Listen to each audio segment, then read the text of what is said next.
ला हौला वला कुव्वता इल्ला बिल्लाहिल अलिय्यिल अज़ीम। औज़ु बिल्लाहि मिनश शैतानिर रजीम। बिस्मिल्लाहिर रहमानिर रहीम। अल्हम्दुलिल्लाहिल्लज़ी ला यब्लुगु मिदहतहुल क़ाइलून वला युहसी नअमाअहुल आद्दून वला युअद्दी हक़्क़हुल मुज्तहिदून। अल्लज़ी ला युदरिकुहु बुअदुल हिमम वला यनालुहु गौसुल फितन। अल्लज़ी लैसा लिसिफ़तिही हद्दुम महदूद वला नअतुम मौजूद वला वक़्तुम मअदूद वला अजलुम ममदूद।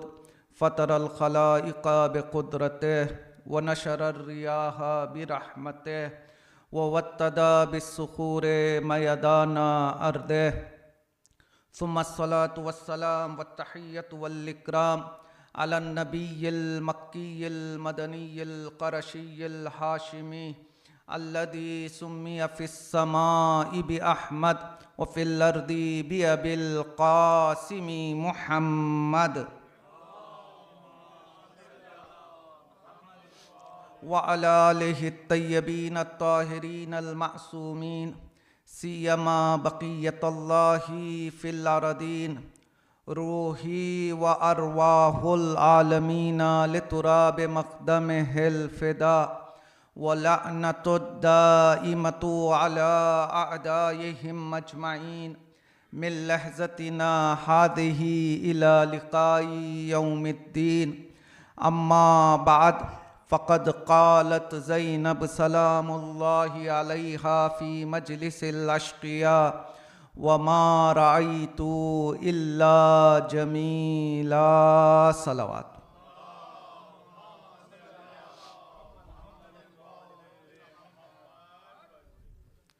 हमारी आपके दरमियान पाँचवीं गुफ्तगू है और ज़ाहिरन हमारी यह आखिरी गुफ्तगू है। मैं सबसे पहले अपना अखलाक़ी फ़रीज़ा समझता हूँ कि यहाँ के ज़िम्मेदारान और यहाँ के मोमिनीन और मोमिनात का तहे दिल के साथ शुक्रिया अदा करूँ कि जिन्होंने मुझ जैसे छोटे से तालिब इल्म को यह अज़ीम मौका फ़राहम फरमाया कि कुछ दिन मैं आप लोगों के दरमियान रह सकूँ और फ़ज़ाइल मोहम्मद व आले मोहम्मद और मसाइब मोहम्मद व आले मोहम्मद का ज़िक्र करने का शरफ़ अपने हिसाब में शामिल कर सकूँ।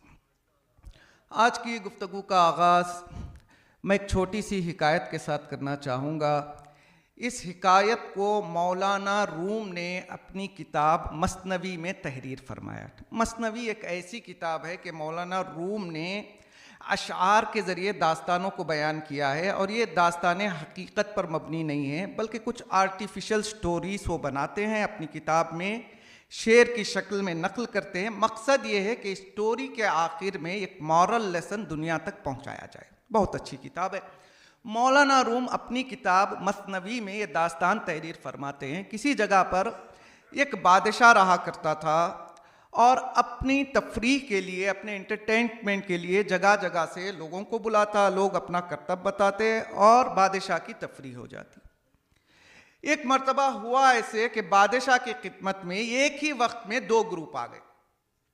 ये ग्रुप चाइना का था, एक ग्रुप रोम का था। बादशाह ने रूम वालों से पूछा, बताओ तुम यहाँ आए हो तो कौन सा करतब करके हमें बताओगे।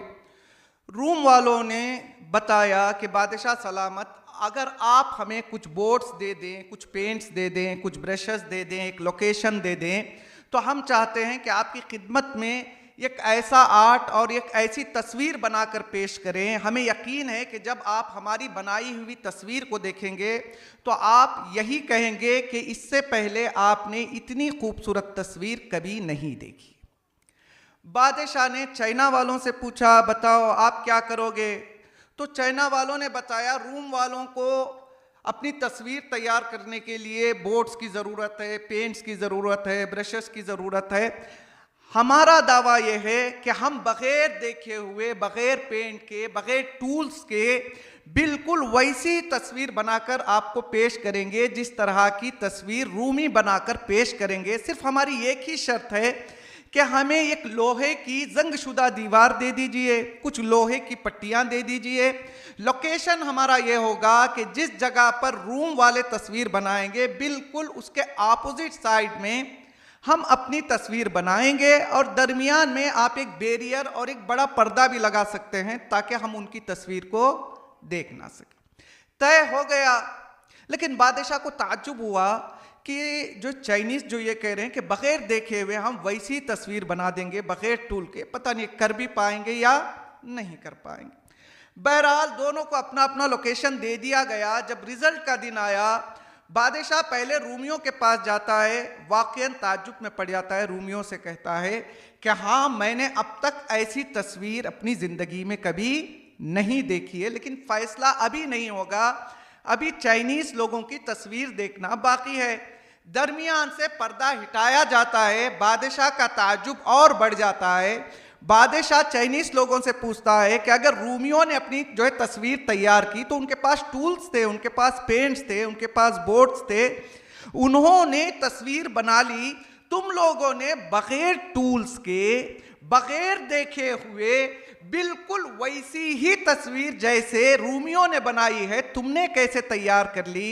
तो चाइनीज़ मुस्कुराते और कहते हैं कि यही तो हमारा कमाल है कि हमने बग़ैर देखे हुए, बग़ैर टूल्स के उनके जैसी तस्वीर आपकी खिदमत में पेश कर दी। बादशाह ने पूछा राज क्या है? कहा कि उधर रूमी अपनी तस्वीर तैयार कर रहे थे, हम बग़ैर देखे हुए वैसी तस्वीर तो नहीं बना सकते, टूल्स भी हमारे पास वो टूल्स नहीं है जो रूमियों के पास है। हमने क्या किया, उधर वो तस्वीर बना रहे थे, हमने लोहे की जंगशुदा दीवार को, जो छोटी छोटी पट्टियां ली थी आपसे लोहे की, उन पट्टियों से हम दीवार को दिन रात सैकल कर रहे थे। हमने लोहे की जंगशुदा दीवार को इतना सैकल किया कि वो शफ्फाफ आईने में बदल गई। अब आप जो तस्वीर देख रहे हैं हमारा कमाल नहीं है, रूमियों के तस्वीर का अक्स है जो हमारी जंगशुदा दीवार जो हमने सैकल की है इस शफ्फाफ दीवार में नजर आ रही है। अब यहीं पे रुक के मैं नतीजा ये देना चाहता हूं कि हम ये ना कहें कि मासूमीन अलैहिमुस्सलाम तो मासूम थे, उनकी जैसी जिंदगी हम बसर नहीं कर सकते। हमारे गुनाहों से पुर खुलूब जो जंगशुदा हो गए हैं उन्हें सैकल करने के लिए खुदावंद आलम ने हमारे सामने 14 तस्वीरें रखी हैं। हमारा वजीफा यह है कि इन तस्वीरों को देखते जाए और दिल को सैकल करते जाए। यहां तक देखने वाला यह कहे कि इस इंसान के किरदार में मुझे अहले बैत अलैहिमुस्सलाम की तस्वीर नजर आ रही है। और शहजादी जनाब ज़ैनब ने इस फर्श आज़ा का इनेकाद इसीलिए किया था कि यहाँ पर लोग जंगशुदा दिल को लेकर आए, यहाँ पर बैठकर अपने दिलों को इतना सैकल करे, इतना सैकल करे कि जब मजालिस से उठकर अज़ादार बाहर निकले तो उसके वजूद में तगय्युर होना चाहिए। और यही मकसद आज़ादारी शहजादी जनाब ज़ैनब ने फर्श आज़ा का इनेकाद इसीलिए किया है कि यहाँ पर हम बैठें, बीमार दिलों को सैकल करें ताकि अहले बैत का अक्स हमारे अंदर नजर आए। अब यहीं पर रुककर मैं एक छोटी मिसाल फिर आपकी खिदमत पे पेश करूंगा। मिसाल के तौर पर अगर आप अपने आंगन में पौधा लगा रहे हैं, मिसाल के तौर पर सेब का पौधा लगा रहे हैं, मैं आपसे पूछूं अच्छा बताइए आप जो अपने आंगन में सेब का पौधा लगा रहे हैं इसका टारगेट और इसका मकसद क्या है, हदफ क्या है? चूंकि बगैर हदफ तो कोई काम होता नहीं। अगर आप सेब का पौधा लगा रहे हैं तो आपका मकसद क्या है? अगर पौधा लगाने वाला मुझे यह जवाब दे कि मैं सेब का पौधा इसलिए लगा रहा हूं ताकि ये पौधा पेड़ में बदलेगा और मेरे घर का मंजर अच्छा लगेगा। दूसरा इंसान हो सकता है ये जवाब दे कि मैं इसलिए पौधा लगा रहा हूं ताकि दरख्त बन जाए और इसका साया मुझे मिल जाए। तीसरा इंसान हो सकता है जवाब दे कि मैं पौधा इसलिए लगा रहा हूं ताकि ये दरख्त जो है जब बन जाएगा तो इसके पत्ते मैं इस्तेमाल कर सकूं। मैं कहूंगा जिसने ये कहा कि मैंने सेब के दरख्त को साये के लिए लगाया, ये भी मुकम्मल जवाब नहीं है, ये मकसद नहीं हो सकता। जिसने ये कहा कि मैंने मंजर के लिए लगाया, ये भी मकसद नहीं हो सकता। जिसने ये जवाब दिया कि मैंने पत्तों को यूज करने के लिए लगाया, ये भी मुकम्मल जवाब नहीं हो सकता। चूंकि सेब के दरख्त को साया, मंजर और पत्तों के लिए नहीं लगाया जाता है, सेब के दरख्त को सेब के लिए लगाया जाता है। अगर दरख्त इस लायक हो जाए कि वो अच्छा सेब दे तो ऐसा दरख्त जो है खुद ब खुद आपको साया भी देगा, खुद ब खुद उसका मंजर भी अच्छा लगेगा और खुद ब खुद उसके पत्ते भी आपके काम आ सकते हैं। लेकिन असली मकसद क्या है दरख्त को लगाने का? सेब। फिर मैं आपको यहां रोकूंगा, एक सवाल आपसे करना चाहूंगा, खुदावंद आलम ने दीन को क्यों भेजा? दीन ये जो आया है, खुदावंद आलम ने दीन को क्यों भेजा है? अब यहां भी अगर हम किताबों में देखेंगे तो बाज़ उलमा ने तहरीर फरमाया खुदावंद आलम ने दीन इसलिए हमारी जिंदगी में भेजा है ताकि दीन के जरिए से हमारी दुनिया और आखिरत आबाद हो जाए। सुना है ना आप लोगों ने, दीन क्यों आया है? ताकि हमारी दुनिया भी आबाद हो जाए, हमारी आखिरत भी। बाज़ उलमा ने इस नजरिए की नक़्द की और उन्होंने तहरीर फरमाया कि दीन हमारी दुनिया और आखिरत को आबाद करने के लिए नहीं आया है, बल्कि दीन सिर्फ और सिर्फ हमारी आखिरत को आबाद करने के लिए आया। लेकिन इन दोनों नजरियों को इमाम खुमैनी ने नक़्द की और इमाम खुमैनी ने यूं तहरीर फरमाया कि दीन ना हमारी दुनिया आबाद करने के लिए आया है, दीन ना हमारी आखिरत आबाद करने के लिए आया है, बल्कि दीन हमें खुदा तक पहुंचाने के लिए आया है, दीन कुर्बे खुदा के लिए आया है। अगर किसी को कुर्बे खुदा हासिल हो जाए तो खुद ब खुद उसकी दुनिया भी आबाद हो जाती है, उसकी आखिरत भी आबाद हो जाती है। तो दीन हमारी दुनिया और आखिरत को आबाद करने के लिए नहीं आया, बल्कि दीन हमें कुर्बे खुदा तक पहुंचाने के लिए आया। अब यहीं पर रुककर मैं और आप जो अभी जिंदगी बसर कर रहे हैं, एक वक्त में इंसान 3 तरह की जिंदगी बसर करता है। देखने में ये जो है एक ही जिंदगी है, लेकिन दिक्कत की जाए तो एक ही वक्त में इंसान कितनी तरह की जिंदगी बसर कर रहा है? 3 तरह की। एक जिंदगी उसकी पर्सनल लाइफ होती है जिसके बारे में उसकी बीवी, बच्चे, दोस्त किसी को मालूम नहीं है। मेरे कुछ ऐसे हालात है, मेरा कुछ ऐसा मिजाज है जो सिर्फ मुझे मालूम है, दूसरों को मालूम नहीं है। पहली जिंदगी इंसान जीता है उसकी फर्दी जिंदगी। जहां इंसान एक ही वक्त में फर्दी जिंदगी जीता है, उसी के साथ साथ इंसान एक दूसरी जिंदगी जीता है जिसे खानवादगी जिंदगी या फैमिली लाइफ कहते हैं। यानी यह ऐसी जिंदगी है जिसमें इंसान अपने साथ अपने घर वालों को भी जो है शामिल करता है, लेकिन बाहर वालों को इसके बारे में मालूम नहीं है। जहां इंसान की एक जिंदगी फर्दी जिंदगी है, एक जिंदगी खानवादगी जिंदगी है, वहीं पर इंसान एक तीसरी जिंदगी जीता है जिसे सोशल लाइफ कहा जाता है। बहुत सारे लोग ऐसे होते हैं जो उनका मिजाज है बिल्कुल उसके बरअक्स जो है फैमिली जिंदगी है उनकी, और कुछ लोग ऐसे होते हैं जैसे फैमिली में है वैसे जो है मुआशरे में नहीं है। हो सकता है फैमिली के साथ खराब हो, लेकिन जब मुआशरे में आए तो ऐसे लगता है वो अच्छे इंसान। या ऐसे भी हो सकता है कि फैमिली के साथ बहुत अच्छे हैं वो, लेकिन मुआशरे में आते हैं तो ऐसे लगता है कि ये अच्छा इंसान नहीं है।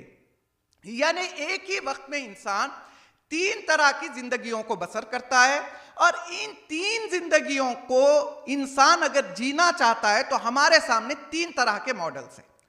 3 मॉडल्स में से एक मॉडल हम पिक करें और ये तीनों जिंदगियां इस मॉडल के तहत गुजारने की कोशिश करें। पहला मॉडल है खुद महवर जिंदगी। यानी कुछ इंसान ऐसे होते हैं अपनी पर्सनल लाइफ में, अपनी फैमिली लाइफ में, अपनी सोशल लाइफ में ऐसे कामों को करना अंजाम देते हैं जिससे उनको खुशी हासिल होती है। मसलन उन्हें इससे लेना देना नहीं है कि फैमिली का इसमें फायदा है या नहीं, समाज का फायदा है या नहीं। वो लोग देखते हैं कि इसमें मेरा फायदा है या नहीं। मेरा फायदा है तो मैं काम अंजाम दूंगा, मुझे पसंद नहीं है तो फिर मैं इस काम को अंजाम नहीं दूंगा। ये एक मॉडल।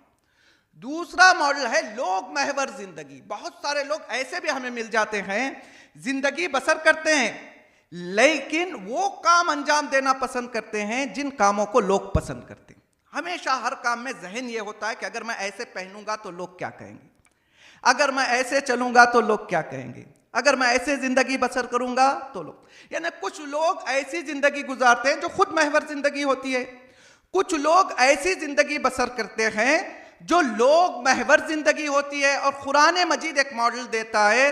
कुरान मजीद कहता है कि ना तुम खुद महवर जिंदगी बसर करो, ना लोग महवर जिंदगी बसर करो, बल्कि मोमिन वो है जो खुदा महवर जिंदगी बसर करता है। वो ये नहीं देखता है कि इसमें मेरा फायदा क्या है या लोग क्या कहेंगे, बल्कि मोमिन ऐसी जिंदगी बसर करता है जिसमें वो देखता है मेरे इस काम से खुदा कितना राजी होगा। नमूना पेश करूं, जंगे खंदक में मौलाए कायनात अम्र बिन अब्दवत के सीने पर सवार होते हैं। ये गुस्ताखी करता है, मौला चाहते तो उसी वक्त क्या कर सकते थे, कत्ल कर सकते थे। मौला सीने से उतर जाते। मैं कहूंगा अली अच्छा मौका था, आप इसे वासिले जहन्नम कर देते, हो सकता है अली आवाज दें अगर इस वक्त मैं कत्ल करता, हो सकता है मेरा नफ्स जो है राजी हो जाता, हो सकता है लोग मेरी तारीफ करते, लेकिन मुझे पता है कि इस वक्त अगर मैं कत्ल करता तो मेरा खुदा राजी नहीं हो सकता। यानी कुरान मजीद ये मॉडल देता है कि जिंदगी ऐसे बसर करो कि खुदा महवर जिंदगी हो। वरना तारीख में कौन सी खातून आपको मिल जाएगी कि जो शादी के दूसरे ही दिन अपने शादी का लिबास साइल के हवाले कर दे? कौन सी खातून आपको नजर आ जाएगी कि अकलौती बेटी को बाप ने शादी में एक हार दिया हो और शादी के दूसरे दिन हार को साइल के हवाले कर दे? जब बाप अली जैसा हो, मां फातिमा जैसी हो और जिंदगी में खुदा महवर मॉडल हाकिम हो, तो ऐसे घराने में फिर औलाद ऐसी पैदा होती है कि जब अली साइल को लेकर घर आते हैं, शहजादी से पूछते हैं फातिमा खाने के लिए कुछ है, तो अंदर से छोटी बच्ची आवाज देती है अम्मा जैनब को भूख नहीं है, जैनब के हिस्से की रोटी साइल को दे दी जाए। ये घराना कब ऐसा घराना बनता है? जब घराने में खुदा मॉडल जो है महवर शामिल हो जाए। लिहाजा दीन किस लिए आया है? मैंने क्या कहा, दीन आया है कुर्बे खुदा के लिए। अब ये कुर्बे खुदा क्या चीज है, मैं लंबी गुफ्तगू नहीं करूंगा, बस छोटी सी मिसाल के जरिए मैं कोशिश करूंगा बात आप तक पहुंच जाए। देखिए, अगर आपके बच्चे की हैंड राइटिंग अच्छी नहीं है तो आप क्या करेंगे, किसी उस्ताद के पास ले जाएंगे, उस्ताद खत के पास ले जाएंगे और उस्ताद खत से आप कहेंगे कि मेरे बच्चे की हैंड राइटिंग अच्छी नहीं है, आप थोड़ा मेहनत कीजिए, बिल्कुल आपके जैसा लिखना बच्चे को सिखा दीजिए। अब ये उस्ताद क्या करेगा, अपना लिखा हुआ एक सैंपल बच्चे के हवाले करेगा और उससे कहेगा मेरा सैंपल देखते जाओ, जैसे जैसे मेरी खत है तुम कोशिश करना कि बिल्कुल मेरे खत की तरह तुम्हारा खत भी हो जाए। अब ये जो दीन आया है कुर्बे खुदा के लिए, इसका मतलब क्या है? दीन आया है हमें खुदा के सिफात अपनी जिंदगी में ढालने चाहिए। या मैं जो है खुलासतन कहूं तो कुर्बे खुदा क्या है? कुर्बे खुदा है इंसान को खुदा जैसा बनने की कोशिश करनी है। अब आप कहेंगे मौलाना आप ये क्या कह रहे, बंदा तो बंदा होता है, खुदा खुदा नहीं, बल्कि खुदा के जो अच्छे एट्रीब्यूट्स हैं ना, जो सिफाते जमालिया हैं, उसको अपने जिंदगी में अडॉप्ट करने की कोशिश करनी चाहिए। खुदा रहमान है या नहीं है, तो हमारी जिंदगी में भी जो है रहम होना चाहिए। खुदा गफ्फार है या नहीं है, तो हमारी जिंदगी में भी हम खुदा से तो ये उम्मीद करते हैं खुदा हमारे सारे गुनाहों को माफ कर देगा। मुकाबिल में अपने भाई से एक छोटी गलती हो जाती है, हम माफ करने के लिए तैयार नहीं, 10 साल 20 साल जो है नाराज हैं। खुदा सत्तारुल अयूब है या नहीं, तो हमें भी चाहिए हम भी सत्तारुल अयूब बन जाए। अगर किसी का राज पता चल जाए तो ऐसा नहीं कि जब तक पूरे शहर में खबर ना फैल जाए तो हमें चैन ना आए, नहीं, बल्कि खुदा हमारे पता नहीं कितने राजों को छुपाए हुए है, तो क्या हम मोमिन के एक राज को नहीं छुपा सकते? तो अब ये जो दीन आया है कुर्बे खुदा के लिए, इसीलिए कुछ हस्तियों ने सिफाते जमालिया जो खुदा के सिफात हैं उन सिफात को इतना अपने जिंदगी में ढाला, खुदा के सिफात इतने वाज़े तौर पे उनकी जिंदगी में नजर आ रहे थे, लोग गलती कर बैठे और उन्होंने कहा कि यही खुदा तो नहीं है। क्यों? क्योंकि अहले बैत अलैहिमुस्सलाम के ज़वात मुक़द्दसा में अल्लाह के सिफात ज़्यादा पाए जाते थे। वो कोशिश करते थे अल्लाह के सिफात उनके वजूद से ज़ाहिर हो। लिहाजा मोमिन का भी ये फरीज़ा है कि खुदा के जो अच्छे सिफात हैं उन्हें अडेप्ट करे और जो चीज़ें अल्लाह में नहीं है वो भी मोमिन के ज़ात में नहीं होनी चाहिए। अब मुझे इंसाफ से बताइए, ऐसा इंसान जो अल्लाह के सिफात को अपने वजूद में ढालने की कोशिश कर रहा है और अल्लाह में जो बुराई नहीं है उन बुराइयों से वो अपने आप को दूर रख रहा है, तो अब आप बताइए ऐसे इंसान की दुनिया और आखिरत आबाद नहीं होगी तो फिर क्या होगा? तो दीन आया है किस लिए? दीन आया है कुर्बे खुदा के लिए। अब ये कुर्बे खुदा कैसे हासिल होगा? कौन सा रास्ता है जिस पर हम चलेंगे तो हमें कुर्बे खुदा हासिल होगा? बड़ा सिंपल है। कल रात भी मैंने जो हदीस पढ़ी थी, इन्नी तारिकुन फीकुम सकलैन किताब अल्लाह व इतरती अहलो बैती। अल्लाह ने दो गाइड आपके हवाले किए हैं, एक कुरान नातिक, एक कुरान सामित। हमें कुछ नहीं करना है। अगर हमें कुर्बे खुदा तक पहुंचना है तो सिर्फ हमें इतना करना है कि कुरान सामित और कुरान नातिक के बताए हुए रास्ते पर अपनी जिंदगियों को आगे बढ़ाना। चूंकि कुरान मजीद में या जो है सीरत अहले बैत में जिस चीज को करने का हुक्म दिया गया है वो ऐसी चीजें हैं जिससे इंसान को कुर्बे खुदा हासिल होता है, और जिन चीजों से रोका गया है वो ऐसी चीजें हैं जो इंसान को कुर्बे खुदा से दूर करती हैं। इसीलिए जो चीजें हराम है ना वो सारी ऐसी चीजें हैं, अगर इंसान से वो सरजद हो जाए तो वो इंसान को कुर्बे खुदा से दूर करती हैं। और इसीलिए गुनाह को खुदावंद आलम ने कुरान मजीद में कई तरीक़ों से समझाया है। दुआए कुमैल में भी आप पढ़ते हैं कुल्लो जुर्मिन अजरम तो कुल्लो दम्बिन अजनब तो, यानी गुनाह को समझाने के लिए मुख्तलिफ अल्फाज का सहारा लिया गया है। कभी खुदावंद आलम ने गुनाह को समझाने के लिए लफ्ज़ इस्म का सहारा लिया। अगर आप लफ्ज़ इस्म को डिक्शनरी में जाकर देखेंगे तो आपको पता चलेगा इस्म कहते हैं गिरने को, यानी खुदावंद आलम गुनाह के लिए इस्म का लफ्ज इस्तेमाल करके हमें पैगाम दे रहा है कि देखो अगर तुम गुनाह को अंजाम देते हो तो तुम खुदा की नजरों से गिर जाते हो। और गिरना दो तरीके का होता है, मैं कभी छोटी सी बुलंदी से गिरूंगा, कभी बड़ी बुलंदी से गिरूंगा। अगर छोटी जो है बुलंदी से गिरूंगा तो नुकसान कम होगा, बड़ी बुलंदी से गिरूंगा तो नुकसान ज्यादा होगा। शायद इसीलिए गुनाह को खुदावंद आलम ने दो हिस्सों में तकसीम किया, गुनाह ने सगीरा और गुनाह ने कबीरा। और कभी कभी खुदावंद आलम ने गुनाह को समझाने के लिए लफ्ज़ ज़ंब का इस्तेमाल किया। अगर आप ज़ंब का माना देखिए, ज़ंब कहते हैं टेल को, दुम को। जानवर आगे आगे चलता है लेकिन उसे यह पता नहीं चलता कि पीछे कोई चीज़ है जो मेरे पीछे पीछे चली आ रही है। यानी गुनाह को समझाने के लिए लफ्ज़ ज़ंब का इस्तेमाल करके खुदावंद आलम यह पैगाम दे रहा है कि देखो गुनाह करके तुम समझते हो कि सारे आसार मैंने मिटा दिए, कोई देखने वाला नहीं है। जिस तरह से जानवर चलता है उसके पीछे पीछे उसकी दुम चलती है, बिल्कुल इसी तरह से गुनाह करके तुम समझ रहे हो कोई चीज पीछे नहीं है, उसके आसार जरूर तुम्हारे पीछे पीछे चलते। और कभी कभी गुनाह को समझाने के लिए खुदावंद आलम ने लफ्ज़ जुर्म का इस्तेमाल किया। जुर्म जिर्म से लिया गया। जब खजूर दरख्त में पक जाते हैं और उन्हें जुदा नहीं किया जाता, एक मंजिल वो भी आती है कि खजूर खुद ब खुद दरख्त से जुदा हो जाते हैं और नीचे गिर जाते हैं। खुदावंद आलम गुनाह के लिए लफ्ज़ जुर्म इस्तेमाल करके हमें पैगाम दे रहा है कि देखो गुनाह करने के बाद तुम समझते हो मैं अभी से जो है अभी भी खुदा से जुड़ा हुआ हूँ। नहीं, जैसे ही गुनाह अंजाम होता है, तौबा नहीं करोगे तो क्या होता है, खुदा और तुम्हारे दरमियान जुदाई आ जाती है। और कभी कभी खुदा ने गुनाह को समझाने के लिए लफ्ज़ रिज्स का इस्तेमाल किया। ये रिज्स जो है रजस से है। सिपाही मैदान में जाता है, रजस पड़ता है। क्यों रजस को रजस कहा जाता है? क्योंकि सिपाही मैदान में जाकर अपने बहादुरी के किस्से जब सुनाता है तो सामने वाला लरजने लगता है। गुनाह के लिए लफ्ज़ रिज्स शायद इसलिए इस्तेमाल किया, तुम समझते हो कि गुनाह करके तुम सही सालिम हो, तुम्हें पता नहीं जब गुनाह सरजद होता है तो तुम्हारी रूह लरस जाती। और कभी गुनाह को समझाने के लिए खुदावंद आलम ने लफ्ज़ जराहत का लफ्ज़ इस्तेमाल किया।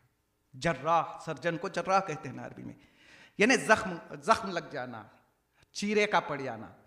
अगर जो है हमारे हाथ में जख्म लग जाए तो हम क्या करते हैं? अगर ऐसे ही छोड़ देंगे तो जख्म बढ़ता जाएगा। हम क्या करते हैं, अगर जख्म लग गया तो पहले उसे साफ करते हैं, कोशिश करते हैं कि कोई एंटीबायोटिक लगा दे ताकि जख्म का असर ज़्यादा ना फैले और जल्दी से उसकी भरपाई हो जाए। खुदावंद आलम ने गुनाह के लिए लफ्ज़ जराहत इसलिए इस्तेमाल किया कि देखो जिस तरह से जिस्म पर जख्म लग जाता है जब तुम गुनाह को अंजाम देते हो तो तुम्हारी रूह भी जख्मी हो जाती है। और जैसे तुम जिस्म के जख्म को मिटाने के लिए एंटीबायोटिक लगाते हो, अगर खुदा ना खास्ता गुनाह सरजद हो जाए तो फौरन अपनी रूह पर तौबा का एंटीबायोटिक लगा दो, वरना आसार बढ़ते चले जाएंगे। ये जितने अल्फाज भी खुदावंद आलम ने इस्तेमाल किए हैं ये ऐसे अल्फाज हैं कि जो इंसान को कुर्बे खुदा से क्या करते हैं, दूर करते हैं। और वाजिबात वो चीज़ें हैं जो इंसान को क्या करती हैं, कुर्बे खुदा से नज़दीक करती। और इसीलिए खुदावंद आलम ने कुरान मजीद में ये इरशाद फरमाया, इन्ना नहनु नज़्ज़लना ज़िक्र, हमने जिक्र को नाजिल किया है। जिक्र का एक माना यह है कि याददाश्त, डायरी, कि कुरान मजीद में कुछ डूस और कुछ डोंट्स की लिस्ट बयान कर दी गई। अब इंसान का फरीज़ा है कि डूस को फॉलो करे और डोंट से अपने आप को बचाए रखे। और ज़ियारत जामिया में 10वें इमाम ये इरशाद फरमाते हैं, अंतुम अहलुज़ ज़िक्र, कुरान ज़िक्र है लेकिन कुरान को हर कोई समझ नहीं सकता, बल्कि 10वें इमाम ने कहा अहले बैत अहले ज़िक्र हैं। अगर कुरान को समझना है तो फिर हमें अहले बैत का दामन थामना होगा। बगैर अहले बैत के हमें कुरान समझ में आने वाला नहीं है।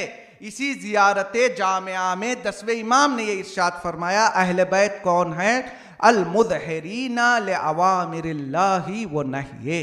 अहले बैत अलैहिमुस्सलाम ऐसी ज़वात है कि जो अल्लाह के अवामिर, अल्लाह के नवाही, यानी कुरान मजीद में जो डूस और डोंट्स की लिस्ट बयान की गई है, इसको जाहिर करने वाले शख्सियात का नाम अहले बैत अलैहिमुस्सलाम।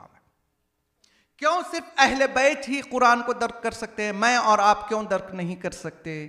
चूंकि कुरान मजीद ही में इसका राज जो है बयान किया गया। खुदावंद आलम ने इरशाद फरमाया, ला यमस्सहु इल्लल मुतahharun।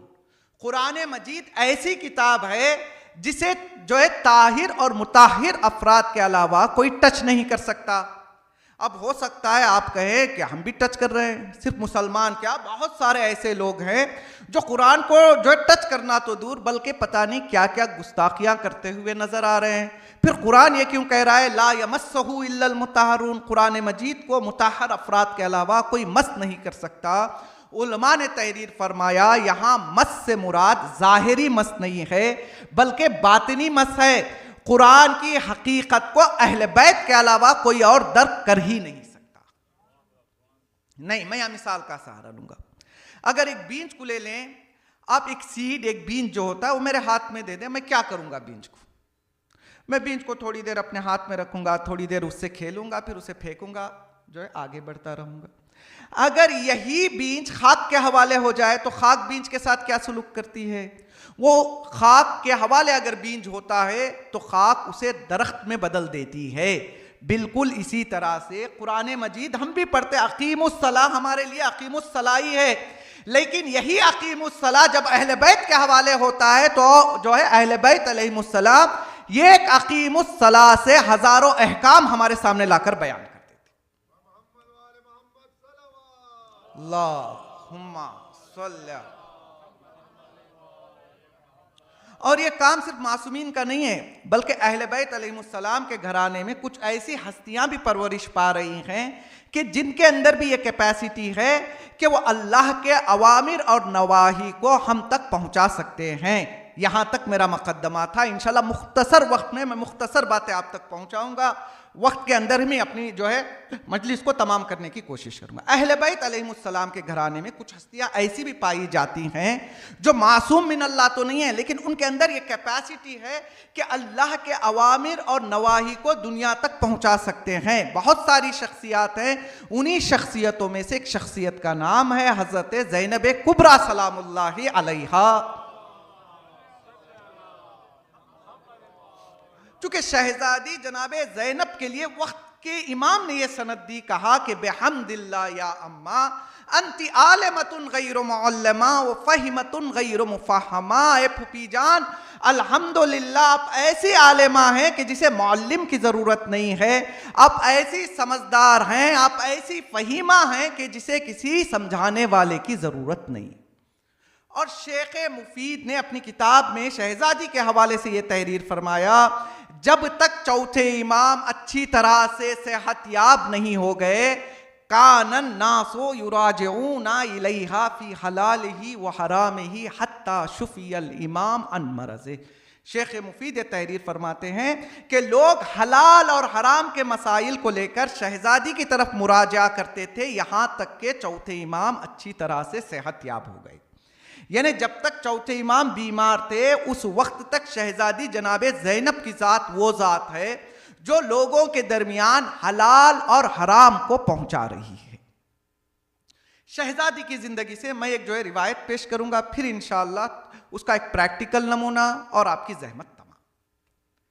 तारीख में मिलता है कि एक दिन शहजादी अपने नाना की खिदमत में जाती हैं। क्या देखती हैं कि आपके दोनों भाई नाना के पास बैठे हुए हैं और नाना की हदीसों को सुना रहे हैं। शहजादी आगे बढ़ती है, कहती है, नाना अगर आपकी इजाज़त हो तो मैं भी आपकी खिदमत में आप ही की एक हदीस सुनाना चाहती हूँ।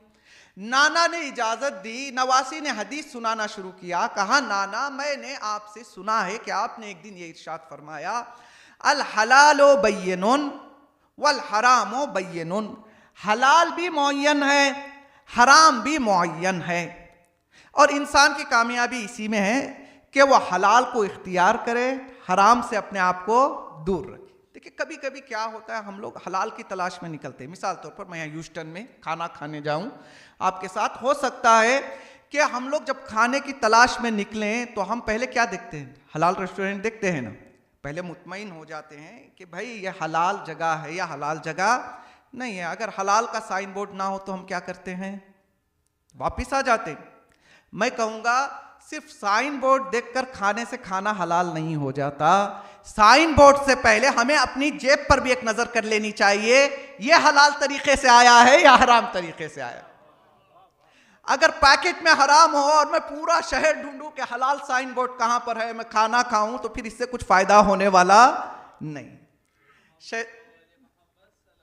अल्लाहुम्मा सल्ली अला। शहजादी ने यह इरशाद फरमाया, नाना मैंने आपसे सुना है कि हलाल भी मुअय्यन है, हराम भी मुअय्यन है। इंसान अगर कामयाब होना चाहता है तो क्या करे, हलाल को इख्तियार करे, हराम से दूर रहे। शहजादी ने फिर कहा, ओ बैनहुमा अल मुतशाबहात, नाना मैंने आपसे ये भी सुना है, आपने कहा हलाल मालूम है, हराम मालूम है, लेकिन दरमियान में कुछ ऐसी चीजें भी आ जाती है जिनके बारे में मालूम नहीं है कि यह हलाल है या हराम। अगर इंसान कुर्बे खुदा, मौजू याद है, अगर इंसान कुर्बे खुदा तक पहुंचना चाहता है तो इंसान को चाहिए कि सिर्फ हलाल को इख्तियार ना करे, हराम को ना छोड़े, बल्कि कभी जिंदगी में मुश्तबह चीज आ जाए तो उससे भी परहेज करे।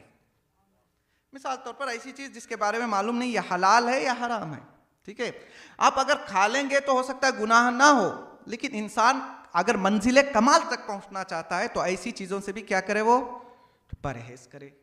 अब शहजादी ने बचपने में नाना के सामने हदीस पढ़ दी।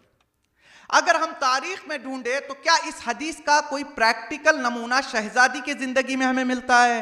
हाँ, एक नमूना मिलता है कि जब ये लुटा हुआ काफिला कूफे के बाजार से गुजर रहा था तो आपने बारहा सुना है कि छत से कूफे की औरतें खजूरें फेंक रही थी। शहजादी ने यह ऐलान किया कि सदका हम अहले बैत पर क्या है, हराम है। तो मैं कहूंगा बीबी, आपके साथ सिर्फ इमाम हुसैन के बच्चे नहीं हैं बल्कि असहाब के बच्चे भी हैं। आप अहले बैत के बच्चों को जो मना करती लेकिन असहाब के बच्चों को खाने देती। हो सकता है शहजादी की आवाज आए कि देखो, आशूर से पहले ये सब अलग अलग लोगों के बच्चे थे, आशूर के बाद हर बच्चा हुसैन का बच्चा। जितने बच्चे काफिले हुसैनी में हैं, हर बच्चा हुसैन का बच्चा। फिर जहन में सवाल आता है, शहजादी, कूफे की औरतों ने ये तो ऐलान नहीं किया था मैं जो खजूरें हम फेंक रहे हैं ये खजूरें सदक़े की हैं? नहीं, ये हराम खजूरें नहीं थी, बल्कि क्या थी, बैनहुमा अल मुतशाबह, हलाल और हराम के दरमियान मुश्तबह चीजें जिनके बारे में मालूम नहीं कि यह हलाल है या हराम है। ऐ शहजादी, हुक्म शरीयत यह है कि हालत मजबूरी में इंसान हराम को भी खा सकता है, लेकिन फिर भी ये कौन सी चीजें हैं जो है मुतशाबहात में से, जिनके बारे में मालूम नहीं ये हलाल है या हराम है। बच्चे कई दिनों के भूखे प्यासे हैं, अगर आप बच्चों को कुछ देर के लिए इन खजूरों को खाने देती तो कोई गुनाह तो नहीं था। देखिए, कभी कभी क्या होता है, हालत मजबूरी में अगर हम हराम इस्तेमाल करते हैं तो गुनाह नहीं है, लेकिन हराम जब पेट में जाता है तो उसका असर जरूर बताता है। ये जो कहा गया है कि आप हालत मजबूरी में कोई चीज ले सकते, इसका मतलब यह है कि आपको गुनाह नहीं मिलेगा, लेकिन हराम तो अपना असर दिखाकर रहेगा। अब पता चला क्यों शहजादी जनाबे ज़ैनब ने कूफे के बाजार में बच्चों को खजूरें खाने से मना किया था।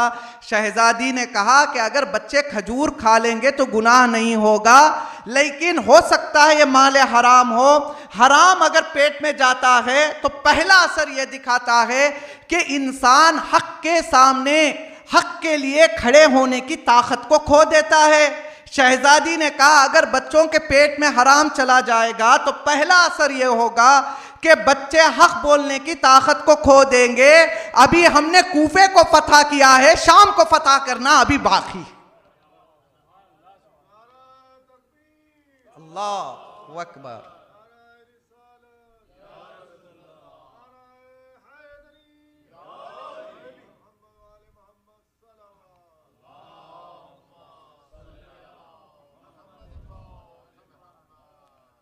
अगर इंसान चाहता है कि वो कुर्बे खुदा तक पहुंचे, दीन क्यों आया है? मैंने क्या बताया? कुर्बे खुदा तक पहुंचने। अगर किसी को कुर्बे खुदा हासिल हो जाए तो क्या होगा?